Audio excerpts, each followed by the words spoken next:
This is Lindsay and this is Seth, and we are Or Paranormal, and today we are talking about spirit boxes. I have a couple in front of us to discuss with you. Today we're going to discuss our spirit box selections that we have here. Granted, these are not spirit boxes here. These are recording devices and listening devices.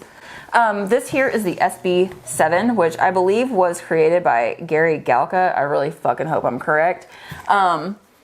Who is featured on Ghost Adventures, if you keep up with that stuff. This spirit box is very tiny and portable, where you can carry it anywhere comfortably, stuff it in your pocket, walk around with it, whatever. It's got a nice antenna. To turn it on, you have to long press the power button.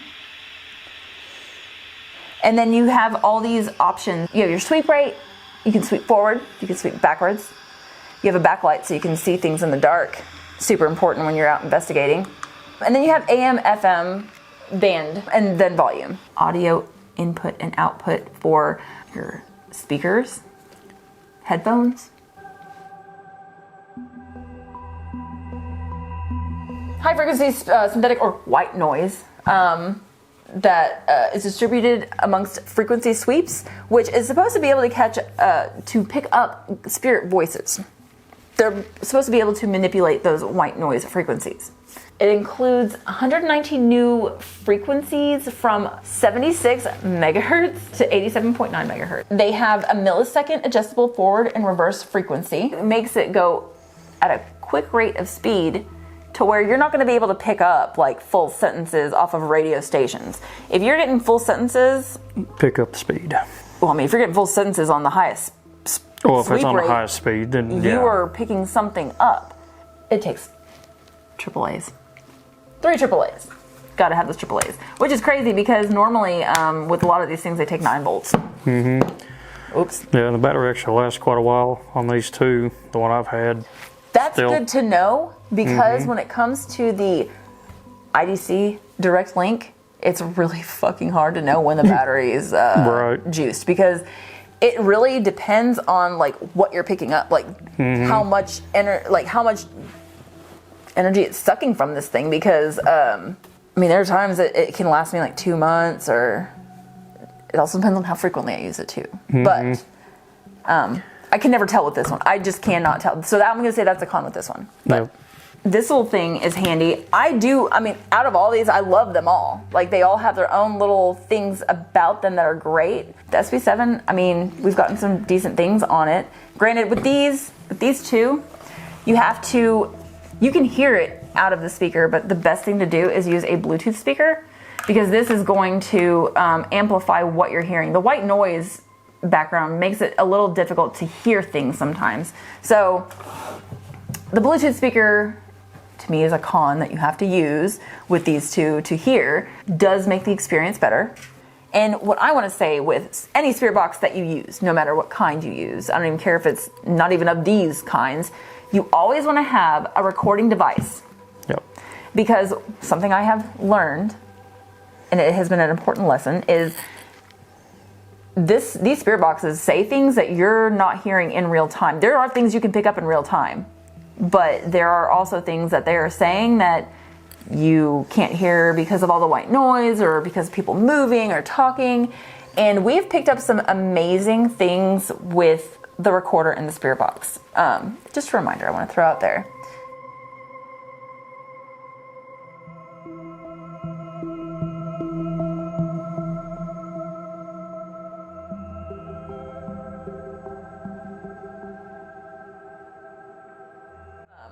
SB11 is a little bit more advanced than the SB7. It's got quite a few more features. You've got your single and dual AM FM sweep capabilities. You've got adjustable sweep rates, dual audio outputs, selectable AM FM antenna. Apparently you can screw it onto something like a stand or something. I don't know what that is. That's what it looked like. That's pretty cool. I've never used that. It's got built-in high intensity red LED flashlight here. So that's the flashlight. It's a red LED flashlight, which, I mean, it comes in handy in the dark. It's not horrible or anything. Right. It's got an audio mute, so when you're sweeping, you can mute. It's got visual and audible hot and cold spot detection temperature gauge reader. When it gets up to a certain temperature, cold or hot, it's gonna go beep, beep, beep, beep, beep, beep. And you have to like hit this button to like make it stop and reset it until it does it again. However, mine always goes off. I think it's the heat of the light making it hot. I'm just gonna throw that out there.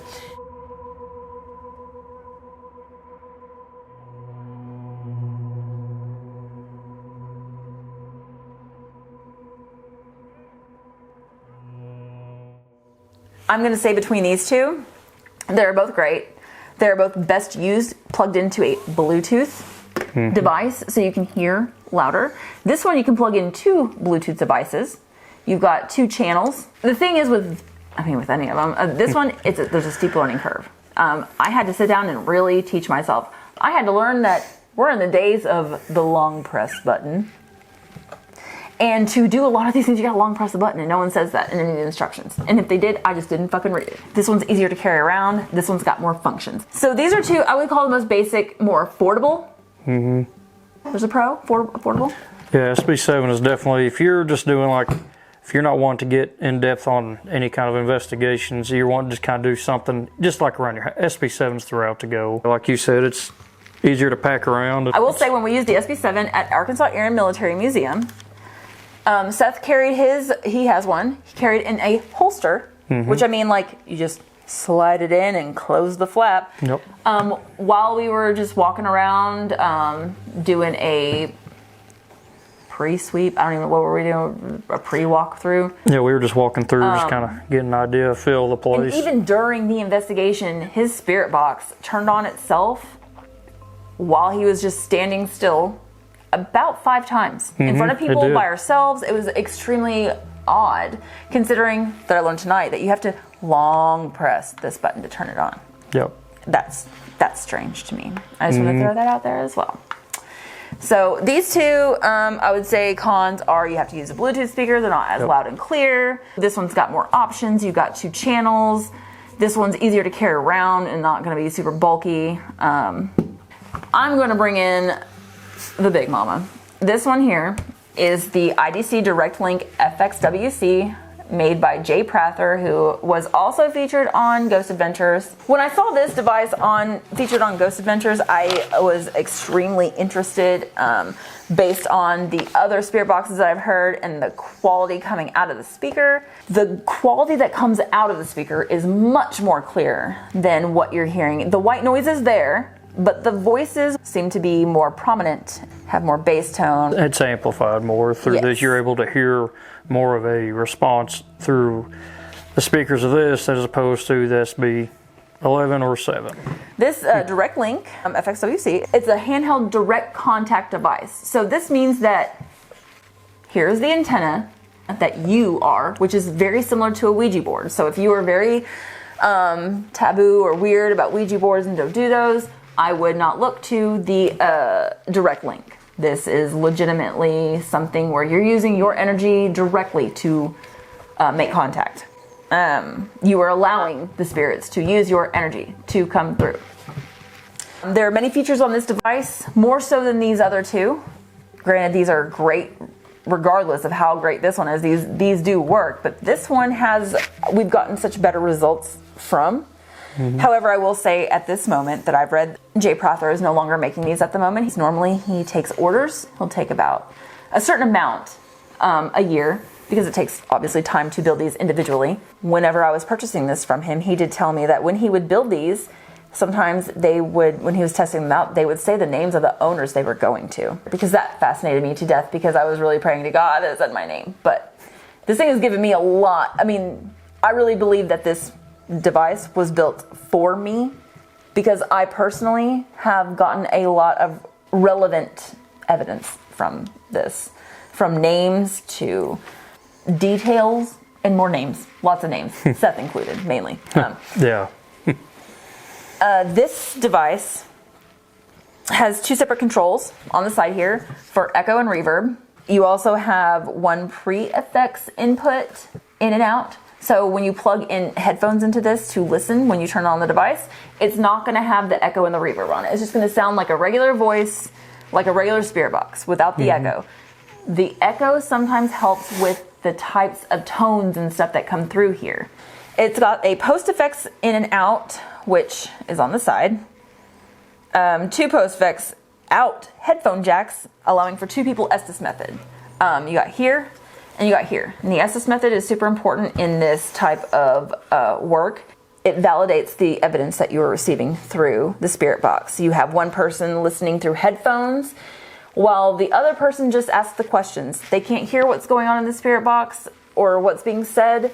And then the person with the headphones, they get the answers. And then in the end, you come together and see what you got, and that really gives you evidence that can show you validity in what you are doing. A scan speed control button or knob here, so you can scan at the highest frequency, which I want to say is 2,450 frequencies randomly. It does it randomly. Like I said, it requires a 9-volt battery, which, like I said earlier, I don't know when it runs out. There is no indication that it does. I just know sometimes when I turn it on, it just sounds like static and literally nothing, no matter if I put my finger over the antenna or not. There is no energy coming back, no power coming back, no voices, no nothing, and even when I slow it down all the way, no radio stations are coming through. So that to me tells me the battery's dead. That's the only way I know. So that would be a con, but for the most part, this is the biggest pro I have on the table. These are all great. They all do the same thing. They all can give you the same results. This one just might give it to you a little bit more clear.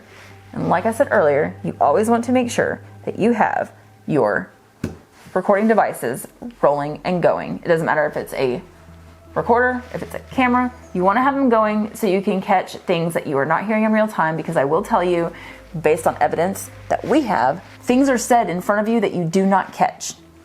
And when I go back and check on the video and just watch everything, I'm hearing things that we were not hearing at all. We did not react to them, we did not hear them, and they are blatant things being said. These devices are best used when you have the right intentions, when you have the right respect. It's not good to just use these and you just want to buy them just to talk to dead people or anything. These are legitimate devices that allow you to communicate with the other side. Use to your discretion and use wisely. This is Seth and Lindsay with Or Paranormal. Thank you very much. These are spirit boxes.